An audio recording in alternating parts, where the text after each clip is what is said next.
While most ovals tend to situate their road courses within the confines of the banking, Motegi's designers decided there's no such limitation. It'll be a unique experience for our drivers as we get ready to watch round 10 of the Lotus 49 Grand Prix Legend Series.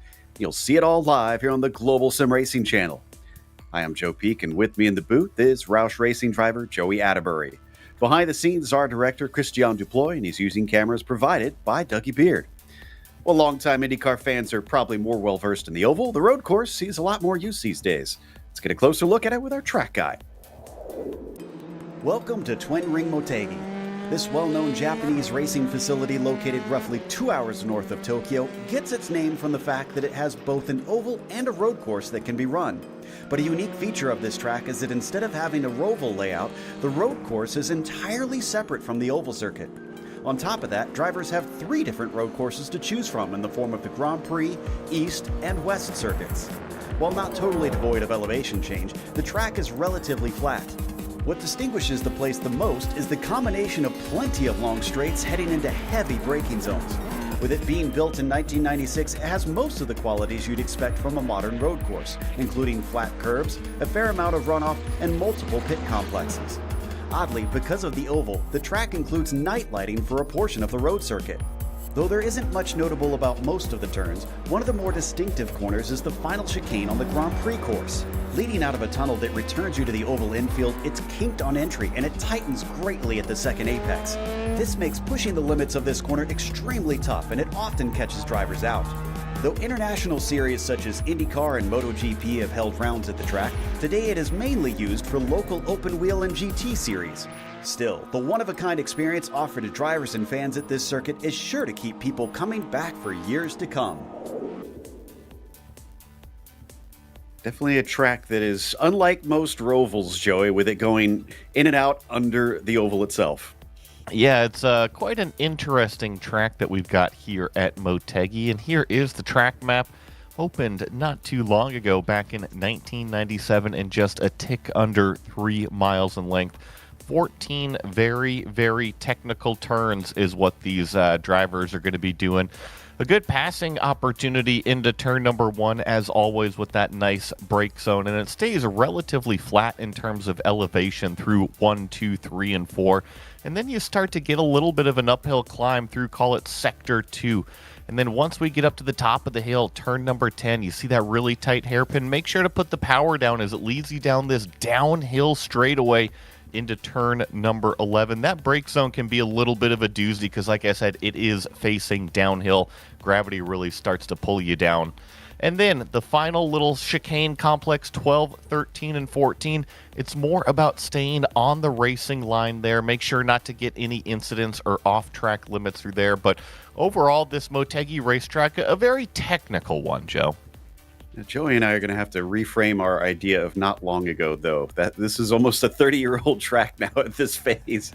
But yeah, it's definitely one that will challenge the drivers. It is very stop-start out there. Now, the championship has not been stop-start. It's been very consistent with Adrius Valenteus leading the way by 46 points, which doesn't sound like a lot, but some of that is helped by the drop weeks, which I believe, I don't have the math in front of me, but I'm pretty sure he should be able to potentially wrap it up this weekend, as he's only lost 1 round he's attended, and that's Motorland, and that was a 2nd place.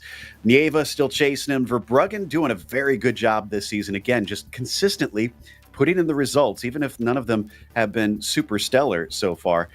Nikola Kaki, only 5 points behind him, is going to try and take that 3rd place away. John Olsen could have a shot, and then you could see it still remains close pretty much all the way down to 10th place.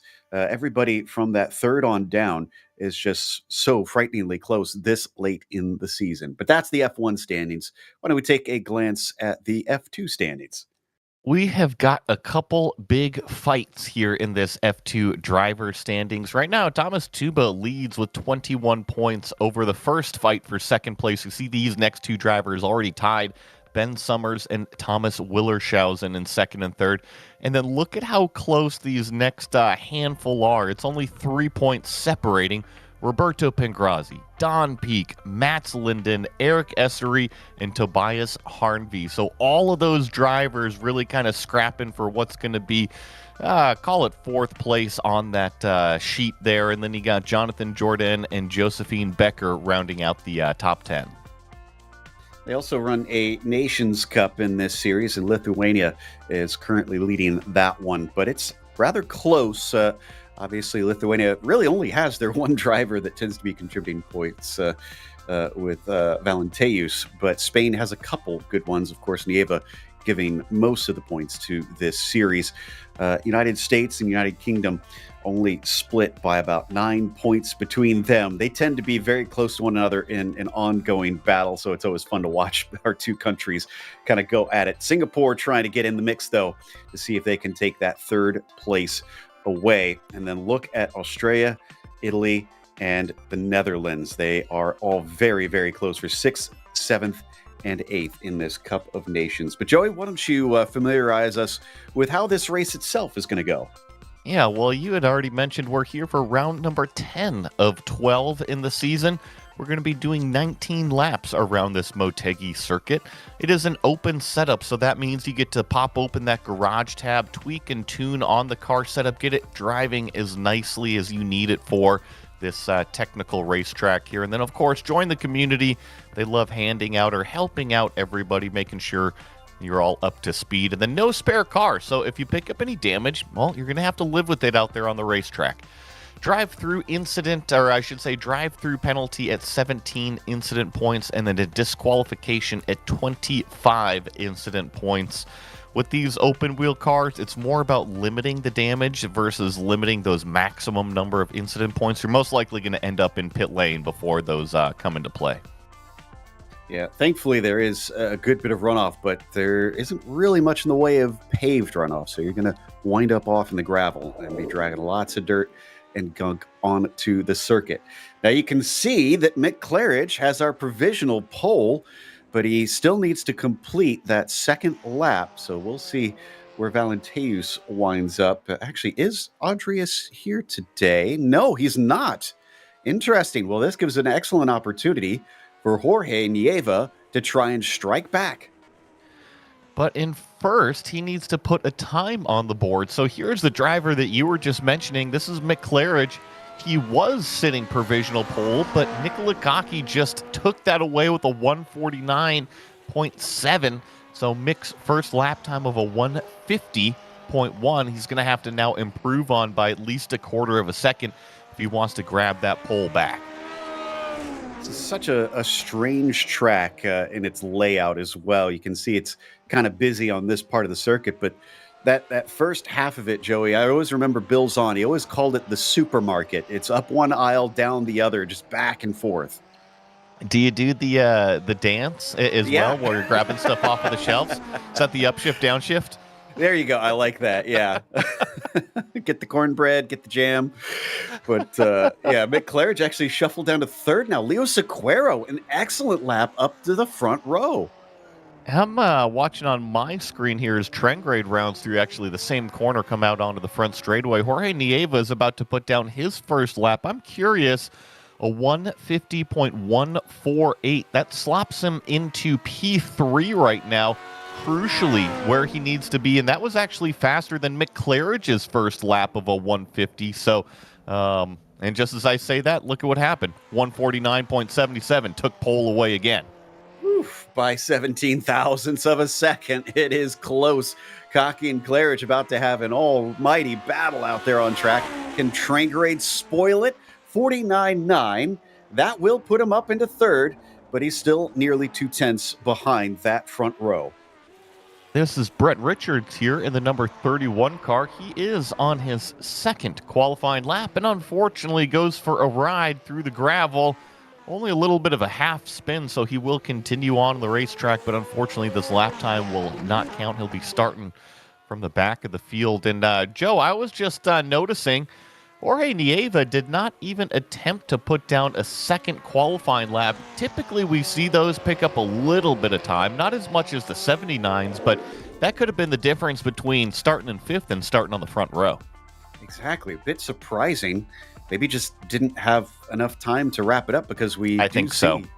that time is over. So let's go through our starting order for today's event, where Mick Claridge does in fact find himself on pole position. Nick Lakaki will be next to him. Ove Trangrade starts in P3 with Leo Sequeiro in 4th position. From there, Jorge Nieve, as we mentioned, is 1 lap, good enough for 5th though, so he's at least in and amongst them, as Kevin Verbruggen starts behind him in 6th, and Seb Tixier is on the inside of the next row in 7th. Arturas Kundalis, P8, is then got Glenn Becker behind him in 9th, and Gary Ho rounds out your top 10.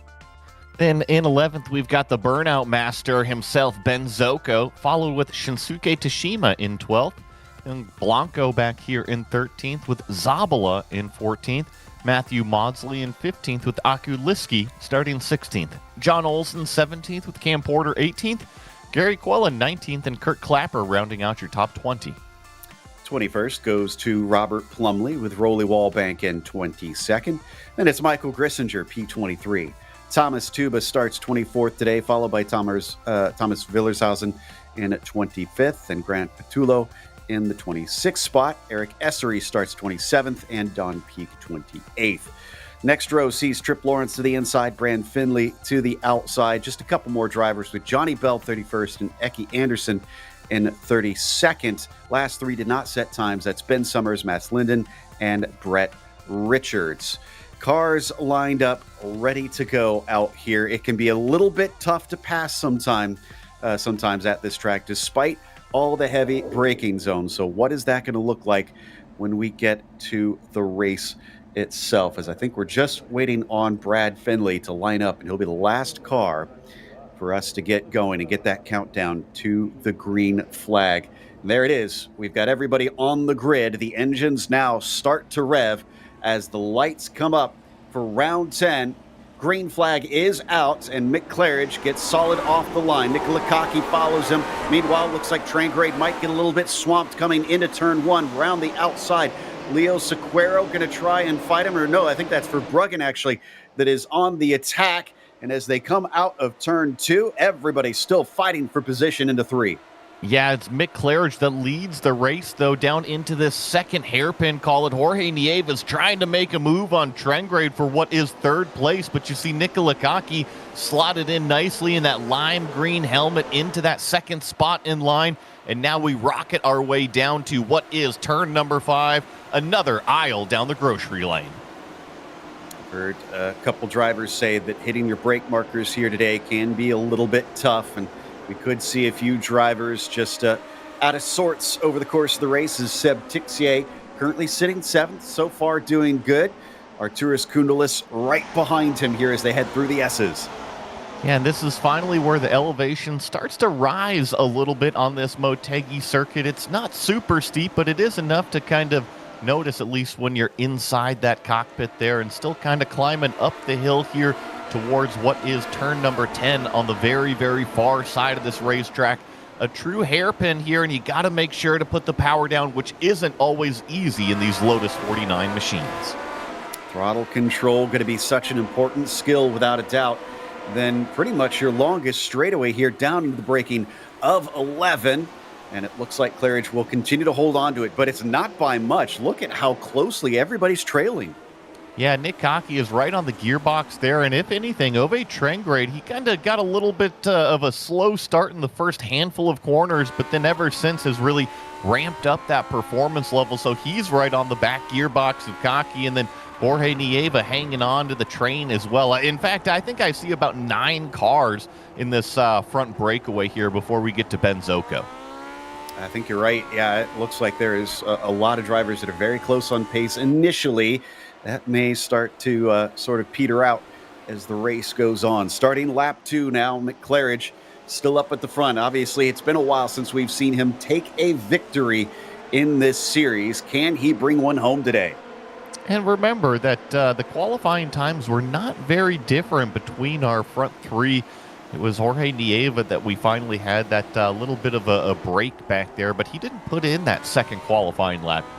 So we ride on board here with Seb Tixier. He's hunting down Leo Sequeiro directly in front of him. Kundalis directly behind him. Gary Ho in the twin rig, a couple cars behind him. So a pair of virtual reality not too far away on the esports track.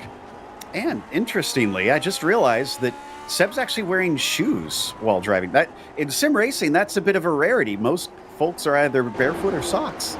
So here's my opinion. I think it depends on how much brake pedal pressure you got cranked into the thing. So I think that socks are far better in terms of feeling the pedals, but once you get to that true, call it dual master level of resistance, most of the time you need a sole on the bottom of your foot just to be able to push the pedal that hard. So it might be a case of, oh, that was a little bit too deep from, I believe that was Kevin Verbruggen going off the racetrack there. But back to my long-winded point, if you got a really stiff brake pedal, I would suggest having a shoe. I use a shoe on mine. That's a good point. I hadn't thought about that. Those that actually do have that feedback there. But yes, you're right. That is Kevin Verbruggen, falls down to ninth. That's our first sign of the outbreaking that we've been warned is going to be a real bugbear for so many drivers. Jorge Nieva and Ove Trangrade, though, nearly touching nose to tail. This battle is a little bit further back here. So this is Glenn Becker. He's under threat from Aitor Blanco in that white and blue car directly behind him, but looks like they're all nice and easy into what is turn number 3 here on this racetrack. I always think the exit of turn number 3 is a little bit tricky. You'd always want to stand on the gas, but then you got to remember the sweeping turn 4 comes up pretty quickly, and it's a lot sharper than what you actually think. Yeah, it really is. It's definitely one of the deceiving corners, I think, in this one as we check out Glenn Becker in 11th with his onboard view. And Joe, do you see the steady climb in the heart rate monitor? We're only on lap 3. I mean, it makes sense to me. Oh, McClarich is off and falling down the order. What has happened? Someone joining him. Nick Cocky. Has there been contact between our leaders as the suspension of Nicola looks broken? Yeah, I'm not sure what happened. I think this might have been a multi... Oh, no, Mick Claridge. We're going to definitely get a replay on this one, and I think he's going to feel sorry, real sorry, for impacting Nicola Cocky on it as we keep watching Glenn Becker fight it out with Ben Zocco out here on the racetrack. Joe, this one was pretty sloppy from McClarich. Ove Trangrade now set to try and take a win. That's one where I'm really going to have to dig to figure out when his last win was, because it has been a long time, I think, since we've seen the number 7 top the timing sheets at the end of a race. Leo Sequeiro here in 4th is trying to chase Seb Tixier for what is now a podium between them. Down the front straightaway here. Let's see if Leo's close enough to make a move. Here is the mistake. So Mick Claridge goes wide. I'm not sure why he hooked a left there, and then he kept his foot in it. Boom. Going perpendicular across the racetrack in front of the entire field. I don't know if he was just unsighted on where he was, but that one wasn't pretty. Could have been some sort of technical glitch or hardware error as well. We just don't know until we hear from him. So hopefully we'll have a bit of a chat. Meanwhile, Jorge Nieva says, you know what? I don't think you're due for a win, Ove. It's my time to shine. I'm going to try and take this one back. Challenges him into turn 5. Unable to make the pass, but now really on the aggressive. We usually see Jorge Nieva fighting for those wins. It's Trangrade that's kind of maybe a couple positions up further than what we typically see.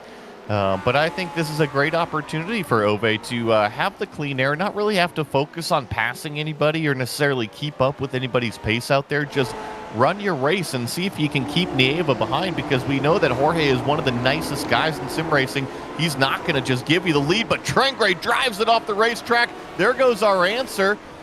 Nieva already to the lead. Wow. I don't think we've seen him like this in a long time. Meanwhile, Seb Tixier versus Ove Trangrade also going to be able to take P2 away from him. Just slides underneath down into turn 11. Also, we were watching Aitor Blanco. He had gone off track and lost a couple spots there for a brief moment. So this is Trangrade where he slots back into the racetrack right now behind Seb Tixier. And Joe, this might sound familiar. Nieva versus Tixier, but it's been a little while. Yeah, that's a good point. These two were rivals for multiple seasons, I would say, a little bit earlier on in recent history. Ove Trangrade, there's that mistake, just going a little bit too deep. We got information on what happened with Mick Claridge. He says his headset locked up, tried to steer off the track. So he probably should have hit the brakes, but, hindsight's always 20/20. Yeah, and that's always a tough one. You just are completely blind, have no idea what's going on. So, I rescind a little bit of what I was feeling towards Mick Claridge there about that incident. But, yeah, that's a tough pill to swallow. Oh, Robert Plumley picks one up. That was Rolly Wallbank getting scared off the track a bit through turn 5. What about Don Peak back here? Fight for 25th place. He's not going to be able to sneak underneath there. That turn 5, definitely one of the more popular spots, as it's a tight little corner. It is an interesting little section, and then it feeds out into this gentle uphill climb through what is this turn 7 and 8 complex. I guess you could call them an S, you could call them a switchback, but they're quite long. And oh no, Glenn Becker falling back a couple positions here. Looks like that battle with Benzoko has finally erupted, and now he's going to force a potentially even 3 wide down into what is turn number 11. Tsushima gets a spot. Akuliski gets a spot. Glenn Becker dropping like a rock. That's the second time we've seen a critical mistake out of turn 10 be very, very costly. And now we got those 2 red cars together. Of course, Glenn Becker's painted just like his aerobatic airplane, that Pitts Special, that Pitts S2. Really, really cool to see that livery transferred over here into the virtual world. And then Cam Porter is that second red car, that number 17 with the checkerboard down the side. Always one of our favorites. Oh, and a spin behind them. That's Blanco once again struggling.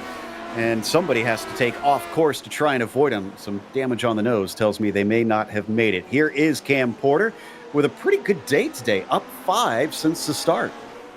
Yeah, and I think most importantly, he's right in this little pack here. So he's got Glenn Becker, the other red car, directly in front, and then Akuliski. So both of those are 4 positions, and then you saw just up the road. Oh, big moment of counter steer there. And you saw the reaction out of Cam's face. I'm sure that he's happy to still be on the racetrack. That's the biggest I've ever seen his eyes get, honestly. Also, I loved his shirt. It said, "Just sand it." That's pretty good for him, isn't it? Yeah, so very appropriate. Meanwhile, still watching Glenn fight with them down into turn 9, setting themselves up for the run up into 10. Can they both get the throttle down? There's that heart rate is still climbing. It is. I always wondered, what's the heart rate between him doing basically professional esports versus him being in his Pitts S2 Special. I bet you it wouldn't be that different, as it looks like directly in front there was maybe a move for position. Maybe that Zabala, maybe Gary Ho getting into it. And in fact, I think I see Arturas Kundelis having a problem on the side of the racetrack.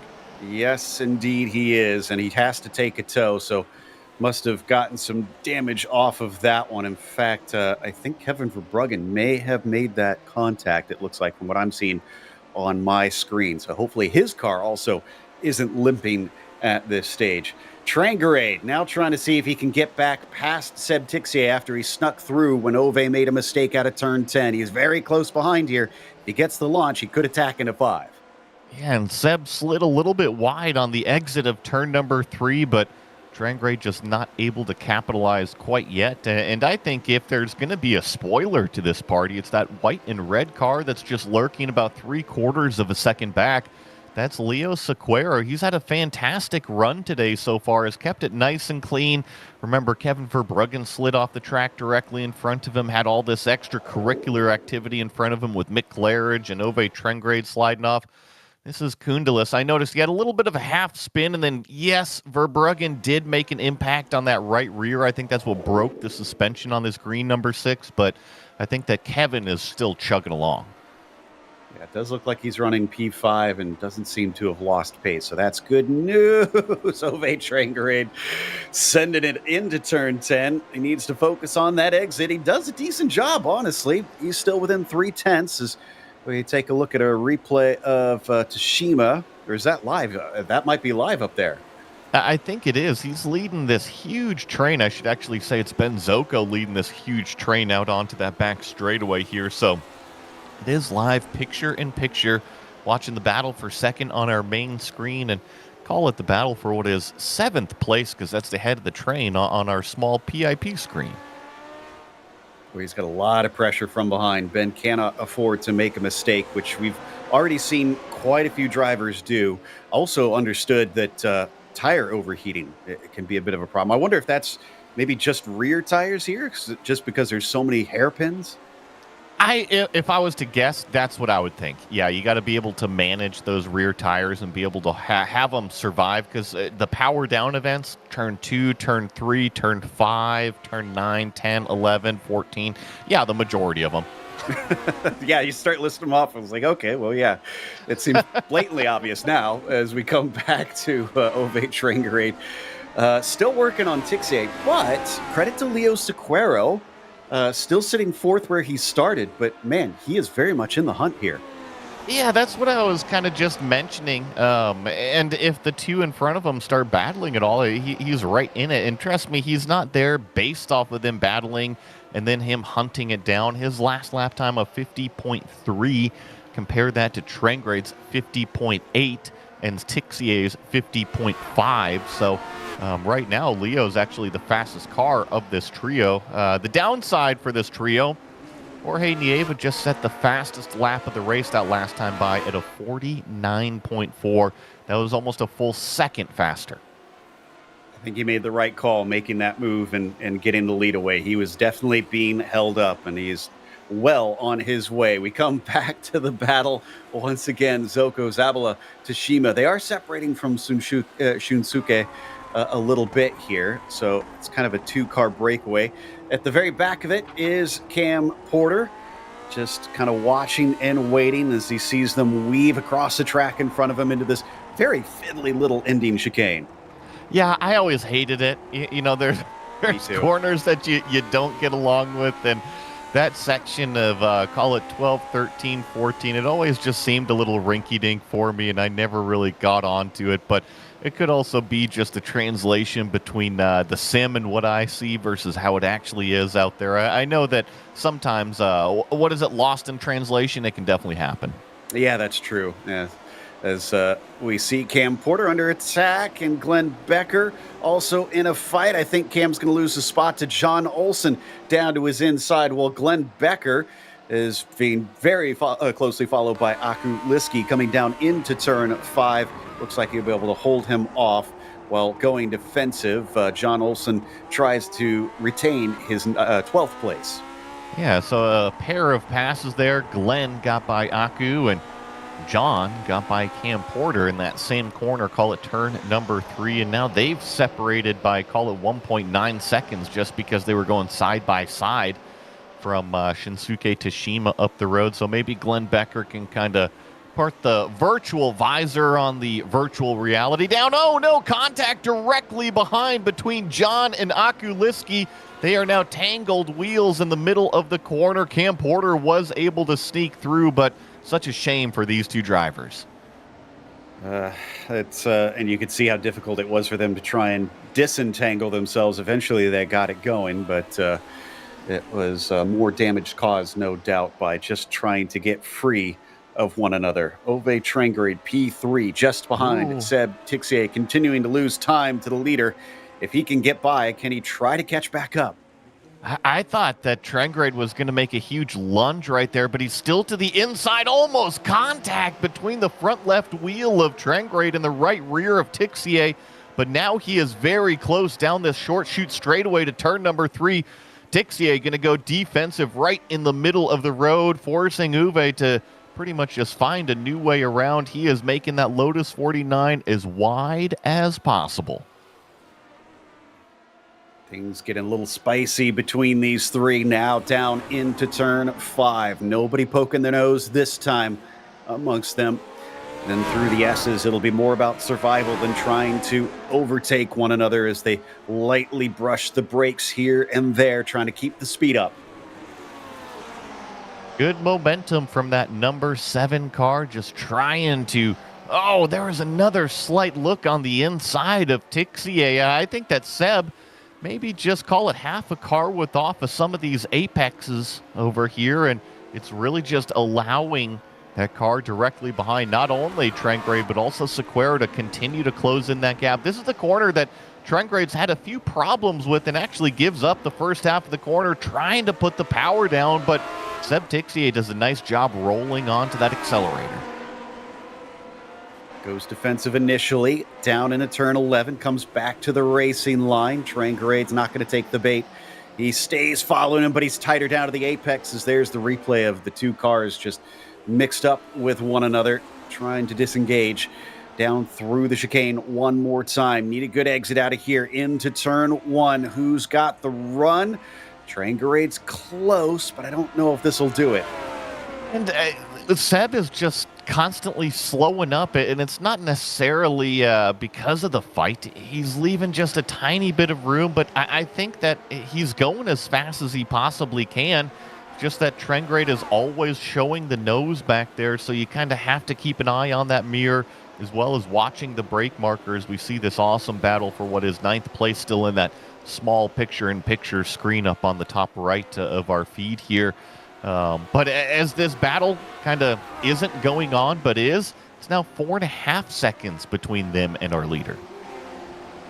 Yeah, that train is whittled down a bit, but it's still got quite a few cars involved, without a doubt. Up at the front of them, it does look like Zabala's starting to run away a little bit as we once again focus on this battle for P2. It's best of the rest today, but it is not Andres Valenteus if you're just joining us and regularly watch this series. It is Jorge Nieva picking up the torch now that Andres was unable to attend today and trying to grab his first win since round 1 at Aragon.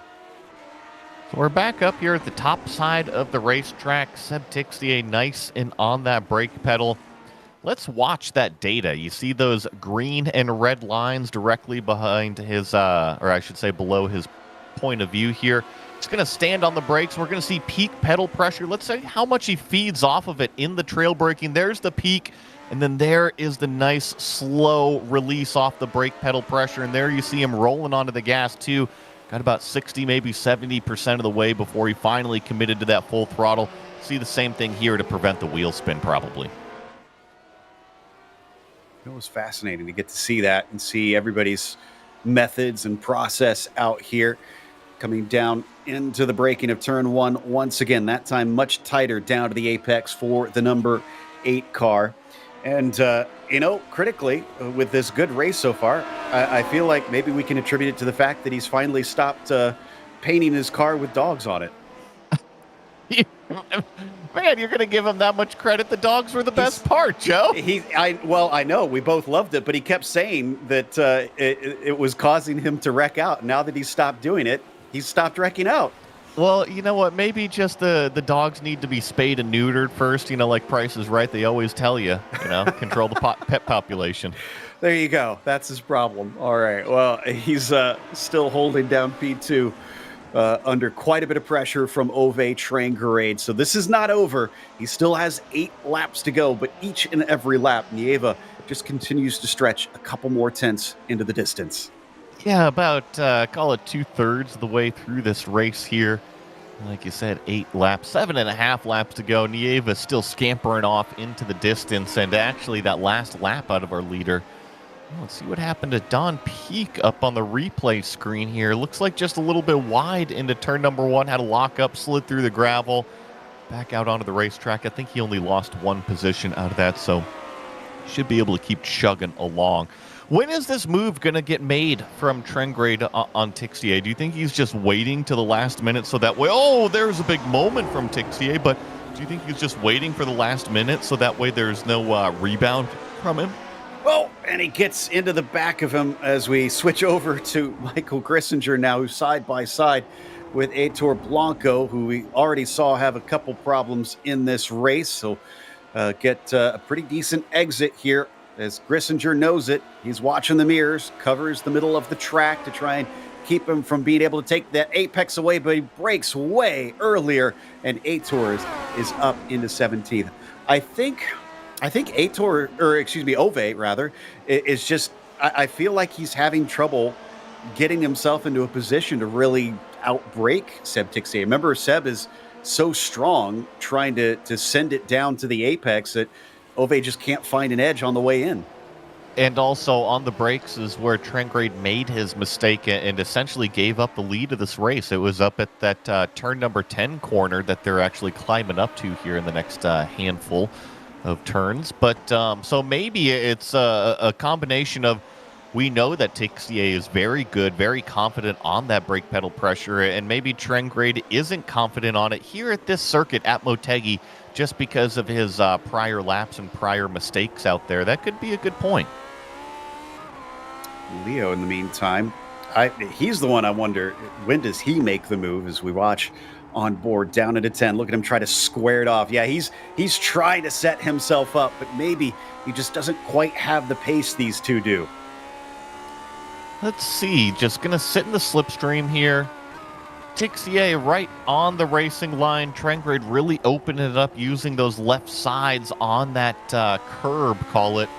And then once again, just uses that little bit of an open radius. That's the biggest thing. I see Seb kind of choking up his corners, whether it's missing the apex by half a car length or just over slowing, versus Trengrade's really able to kind of carve and roll through the middle on a lot of these turns. Love these. Here's onboards. Another good example, right? Yeah. Just a half a car length to the inside and able to roll it. Very interesting. And I love seeing the onboards where you can really see the inputs as well with the steering wheel of the both the 49 and the 79 drivers in these Lotus cars. On iRacing, oh, that was way deep there from Seb this time. He kicks up some dirt, but I just don't think Ove was in a position to capitalize. And that's not an area of the racetrack that you typically force a too-wide move. Maybe in a car with some fenders on it, but definitely not in an open-wheel vehicle where you can kind of go collecting yourself and your competitor that would be right next to you. Up into the S's now. Yeah, we can see from the onboard the slight rise in elevation here. It's not a whole lot, especially considering you would think you're literally in the middle of mountains here at this circuit, that you would have a little bit more elevation change, but it's very subtle. It is, and it continues to climb uphill up until right about here. It kind of flattens out when we approach turn number 10. And then as you see, when you put the power down here, you start to really fall down that hill, fall down the hillside into what is turn number 11. Tixier full defensive, trying to break the slipstream. I just don't think that Trengrade has that braking capability, the braking performance to really make the move. And especially, Joe, down into turn number 11 where gravity is pulling you down there. Ove's doing everything right, I feel like, at this point. Just nothing's been opening up. Seb's been running a masterful defense all race long. The second place kind of fell in his lap, but he's not going to let it get away. This is another one I've been watching. Tashima. Oh, and they go off. Tashima is off course, and Becker is involved in it. You could see the surprise and disappointment in his face. Yeah, and you saw him immediately let his hands off of that steering wheel. You saw the force feedback snap that thing back over. Got to be careful about that with your fingers and wrists. Glenn did a great job there, but unfortunately taken out. Not often we get to see those incidents on the webcams live, but really illustrates just how quickly it all happens. Meanwhile, Trengrade's going to need to try and use that Roadrunner as his spirit animal today and outfox Seb Tixier's Coyote. Oh, here's an aggressive move down to the inside of what is turn number 7. You typically don't see passes there, almost contact there as they switch back for what is turn number 8. Tixier is going to hang on to it, but that was an interesting move at a place on the racetrack that you don't usually see a passing opportunity. But, Joe, with these 49s, you actually have to get on the brakes in some of these corners. That was an interesting one. And now Tixier slips up. This could be the opportunity for Trengrade where he earlier made the mistake. Ove gets a little bit of karma and back up into P2. Tixier still with him. And we know he's aggressive on the brakes. He could try and snatch it right back down to the apex of 11, but he backs out of it, tries to cut underneath, but no, Trengrade parks it there. and prevents him from retaking the position. Oh, around the outside, coming into the chicane. Can he make that one work? No, they're going to get together. Leo tries to get underneath, and he does. That's going to spin out Train Parade. Verbruggen has to take evasive action behind them, and Tixier will get the spot. Sequeiro will take third. That was just a huge log jam in that 12, 13, 14 complex. I'm sure we're going to get a replay, but excellent racecraft from Seb Tixier to stick it around the outside. Unfortunately, he had to park it at the apex of what was turn number 14. Trengrade tried to do the over-under, but Joe, as we often see with GT car racing nowadays, everybody's packed in so closely. As soon as one door opens, somebody's going to fill that gap. Leo was already there. You're right. I mean, this is extremely clever, just maybe a little bit too ambitious. And Ove, if it was just those two fighting, he would have been perfectly fine. But Leo, I mean, naturally said, this is my chance. And it just left him a little bit too quickly. And it's crazy how for laps, they were all in a stalemate. And then as soon as one of them makes a move, it was nonstop action, corner after corner. Yeah, and in my opinion, I would call that a racing incident, right? We had two cars fighting for each other, and then Leo trying to sneak his way through, and Leo did absolutely nothing wrong. Trengrade did nothing wrong other than maybe not checking that rear view mirror, knowing that they were kind of holding up. So if anything, I would say a racing incident, especially since kind of all of them continued on. Trengrade got the worst of it. He's down to 6. Credit to Gary Ho. He has moved himself up into P5, gain of 5 positions. That's the same as his fellow Singapore driver, Seb Tixier, has done, up 5 from 7th to 2nd today. Very nicely done. And if Gary Ho's rig looks familiar, that's because he's got literally the same setup that Seb does. Yeah, but, you know, it seems like Seb Tixier is keeping some goodies for himself. I mean, I don't see the multiple webcams. I don't see the data on this one. I think Seb needs to go over to Gary's place and really hook him up. Yeah. I'm sure they trade some notes to get those things perfected as we watch Gary on track. Just behind Verbruggen, who, as I said, lost time because he had to go off track to avoid all the accident unraveling in front of him. But he stays in 4th place. And he's going to be maybe just a little bit frustrated that he could have also maybe been on the podium here today. And in fact, a couple drivers already having to deal with lap traffic as Leo is right back on the horse and attacking Tixier. Yeah, this because of all of the stuff that's gone on the racetrack, Leo's got a great opportunity for what is 2nd place. And his lap times are incredibly consistent. So as fast as has been a 50.2, the last is a 50.4. So it has just been knocking out those consistent low 1 minute 50 lap times. And that's what's brought him right to the gearbox of Seb Tixier. And of course, he was part of that 3-car skirmish down there. So we know he's anxious to get in front and make these passes. He's going to have about 2.5 laps remaining to try to grab away 2nd. And this is such a good example of a race for Jorge Nieva, the way that he tends to run his races and his championships. Just other than, picking up the pieces when Ove made a mistake and obviously his rivals took each other out, it's been Nieva just plodding along, doing his thing, putting the laps in, very unassuming, nothing really flashy, but he's got incredible speed, and it's going to get him potentially another win. Just got to be able to navigate for 2 more laps around this Motegi racetrack. And here's a move. Oh, is Leo going to be able to get by Seb Tixier? Seb leaves the door open, but that's going to put him on the good side of the racetrack, headed down for what is turn number 3. So Leo's going to have to regroup and re-attack at another corner out here. Another name that kind of caught me by surprise, Joe, and typically we don't see him, as an Australian driver, our biggest mover today in the number 26 car. It's Grant Patullo, up 14 positions. He currently sits in 12th, having a really lonely race where he's at right now, but that's not a name we typically see here, and it's our biggest mover. Yeah, and that wasn't because of him not putting a qualifying time in. This is pretty legitimate out there. So climbing up through the field and really picking up when other people make a mistake, as we watch from on board Seb looking backwards at Leo Sequeiro. Poor Seb has had no relief this entire race. It's been constantly either applying the pressure or experiencing pressure. Oh no, poor Seb. He has to race at the front. Bummer. He's doing well with it, but it hasn't been a flawless race, that's for sure. Even still, he could see another podium added to his stat sheet. Definitely one of the most successful drivers we've ever seen here in the Grand Prix Legends series. Even if we haven't seen as many wins from him as of late, he shows he still hasn't lost the edge.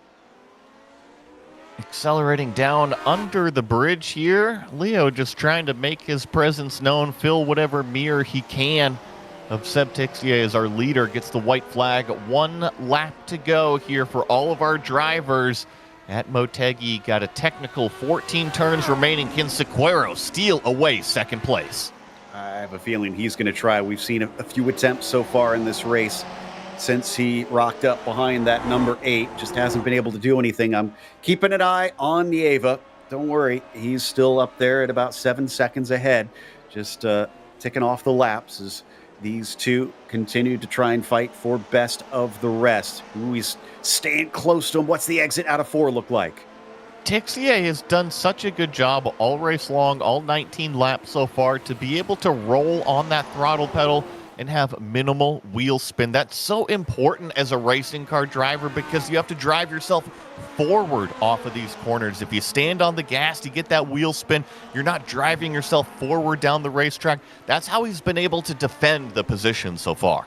I always love the phrase that you use, that you're glorified drag racers. And yeah, it's very apparent in these cars without any aero to help you through the corner. Just get that launch off the turn. What about the launch off of turn 10? Everybody else has been struggling with it all day, but look at how nice and smooth Jorge is off the right-hander.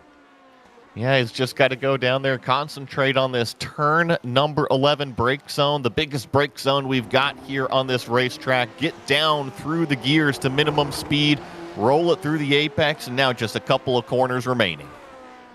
Leo doesn't have many opportunities from here on out, and he's right on top of him. He could maybe try and be sneaky in the final chicane, but I got to keep my eyes focused on this man who puts a little flair to wrap it up and take the win for the second time this season, now at Motegi.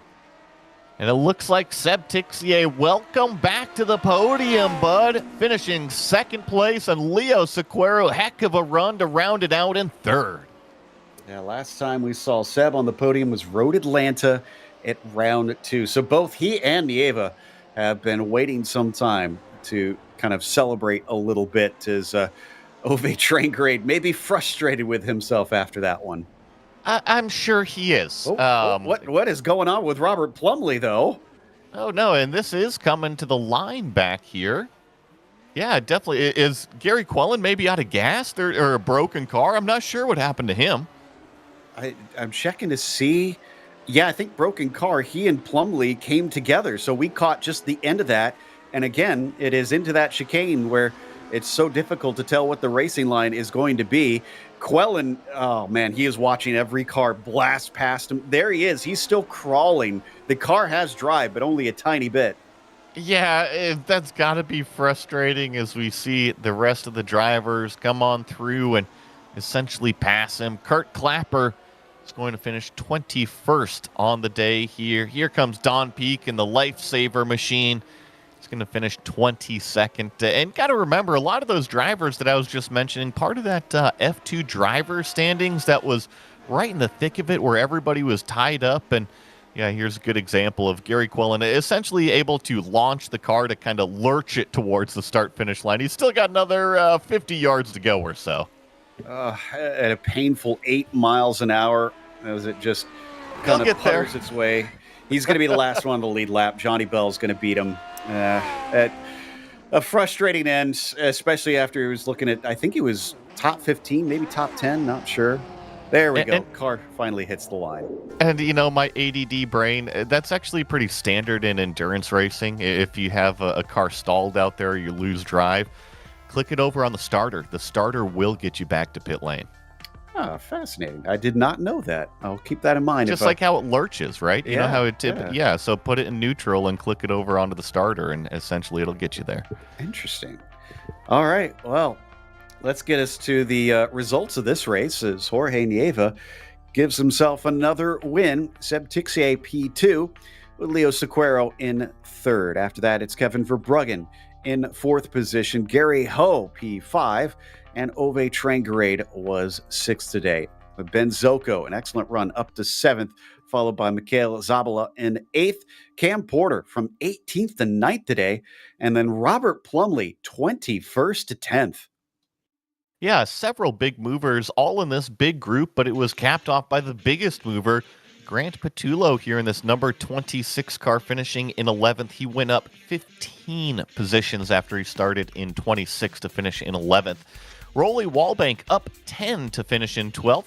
Aku Liski in 13th with Aitor Blanco. Remember, we saw him have a few issues early on and then had a good drive back up through the field to finish in 14th. Michael Grissinger +8 to finish in 15th. John Olson back here 16th. Thomas Willershausen 17th. Ben Summers +15 to finish in 18th. Mats Linden, also another great day, up in 19th. And Brad Fenley rounding out the top 20. A spin earlier in the race put Kurt Clapper in 21st in the end as Don Peak up to 22nd, and Shunsuke Tashima, unfortunately getting all wrapped up with other drivers, winds up 23rd. Eric Essery 24th. Eki Anderson from back of the field to 25th as Johnny Bell was 26th. And it was Gary Quellen, last one on the lead lap, able to get to the line as he was 27th. It was Trip Lawrence behind him in 28th, Matthew Maudsley 29th. And then we get to our DNFs: Thomas Tuba, Glenn Becker, Brett Richards, Arturas Kundalis, Mick Claridge, and Nicola Kaki. Speaking of Mick Claridge, we do have him here to talk to us. And as we heard, had some issues there with his headset. Mick, commiserations on that, but we understand you also have a little bit of sad news for the community. Yeah, let me just apologise to Nick. Can you hear me all right? Yep, we got you. Yeah, let me just apologise. That was stupid. It was, it was hardware failure, but it has happened a few times now. So I'm annoyed at myself, sort of for racing, but I had a couple of hours practice, and this morning everything's fine. You know, it doesn't happen until you get to the race. You know, and when it locked up, I thought I was actually on the track. So I didn't really want to smash the brake down because I thought I was in front of everyone still, because the headset actually locked up on the apex just before the apex. So I thought, all right, okay, I'm still on the track, and didn't want to mash the brake down. And I thought, right, if I just turn right, I'll go off the track. But you could all see what happened there. So yeah, not my best move, but yeah, I'm just annoyed at myself for actually racing. But yeah, I wanted to mention a lady that we lost. She's sort of, she was one of the pioneers of sim racing, you know, in developer sort of role, you know. Alison Hine, a lot of people remember the name Grand Prix Legends 1998. She was part of the team that encouraged Dave Kamer to make Grand Prix Legends an online game, online sim, rather than local area network. And so I was like thinking about it. I was sort of chatting to her quite a lot because I was due to meet her on the ride and stuff, and we had long chats, you know, over the ride and stuff and other things. And she was a really nice person to chat to. You know, she was really knowledgeable about how the Lotus 49 got scanned for iRacing, who the previous owner was, how iRacing organised the car to get it into iRacing, all sorts of stuff, you know. And she was, like I say, she was one of the pioneers, and everyone in Grand Prix Legends would have known her as Eagle Woman, looking at her website and getting setups from that site and going on V-Rock. And I was thinking back to, you know, when last time I was chatting to her, I was saying, wow, I wonder how far forward now, you know, or far back really, iRacing would be. And I'd say it would have been, because of her and her team on Grand Prix Legends, I'd say it would have been like 5 years later that iRacing probably got invented or released, you know. So a real pioneer that we lost, you know, last week, and just wanted to mention her and say rest in peace, Alison Hine. So we all are kind of mourning in this community, having lost a very important member. Mick, again, commiserations, and thank you for all the wonderful words about her. I understand this might be the last we're seeing you for a while as well. Yeah, God, after that race, yeah. I can't race with this headset. I just can't risk it. I've been saying to the guys, I've been putting even in chat in the midweek races that, headset failure imminent and, all this sort of stuff, almost sort of saying it in jest, but this time it's bit two people out of the race now. And Nick worked hard this week and he was quick. We both worked hard. And to take him out over that sort of stupid incident has really annoyed me. So yeah, I'm not going to race until I get another headset. I'll get some hardware. I'll sort something out. It's a bit of a shame, especially after it was looking good at the start of the race. But hopefully we'll at least get to chat with you, and best of luck as you get everything set up, sir. Yeah, cheers, guys. Thanks a lot. See you later. McClarridge, unfortunately, going to have to accept 34th today. On the opposite end, Joey has caught up with our winner, Jorge Nieva. Well, Mr. Nieva, congratulations on another win, pal. Thank you. Now, I'm not going to say this one was gifted to you. You put on a lot of pressure on Trengray, but he did kind of make a mistake and he just kind of slipped through, huh? Yeah, I think he maybe didn't have enough training this week as usual. I tried to pass him in the beginning of the race because I thought he would become better through the race, but in the end he made a mistake like all of us have done during the week, but well, he did it during the race, so I got lucky. Well, let me rewind a little bit before that, actually. I noticed you only put down one qualifying lap. Was there an issue on the second lap, or you just didn't have enough time, or do you think that you could have got a little bit further up the grid? I miscalculated the time. I always try to finish in the last in the qualifying to see the times of the others, and I thought, well, this is a 1:30 minutes track, and well, it isn't. It is 1:50, so I fucked up. Well, it happens to the best of us. Everybody's allowed one, but you were able to capitalize on the track position once everybody else kind of fell by the wayside. Did you have any close calls, or was it just kind of turning laps? Nah, I thought about slowing down to have some fight. I did it during the week because I didn't want a boring race, but I thought, well, maybe I will make a mistake later, so I'll try to push just enough to keep in front, and well, I didn't have any issue. Well, congrats on the win. Perfectly executed, even if it wasn't for qualifying. Once you got out in front, there was nothing stopping you out there. Is there anybody you want to give a shout out to? Oh, of course, I would like to wish Laus Tolsen the fastest recovery he can. He told us he had a motorbike accident and he will be off track for 2 or 3 months at least, so I wish him the best. Well, definitely, yeah, and congrats on that win, and of course, we will keep Laus Olsen in our thoughts and prayers, Joe Peak. Absolutely. Poor guy, he can't catch a break even in real life, apparently. So really hope, Laus, that you get better if you're listening, buddy. And I do believe it sounds like we have our second place finisher ready to talk to us as well, Seb Tixier, who had a heck of a battle out there. Seb, we were saying whether it was attacking or defending, it seemed like this race was nonstop for you. Yeah, I don't know if you know the Game of Thrones series, but I think I will rename to Hodor, Hold the Doors. Yeah, I've spent most of the race looking at my mirrors to try to prevent Ove to pass me, because it was really faster. He was faster than me. Most of the people were faster than me in front. They just had issues, and I managed to get through the net of the issues and managed to get a P2, so I'm very happy about that. So we noticed that it seemed like for much of the race, Ove was having a hard time trying to attack you. Is this come down to what we always talk about with you being so good on the braking, where you just kind of sending it deep into there to prevent him? So as usual, I like to set up my car for exit because I know I don't have issue for braking. And the diff, I took the diff from Odreus, and it's a diff that is very stable on braking, so I can brake late. Ove actually was braking later than me, but I think he didn't manage to get a better exit than me, except when I made these mistakes.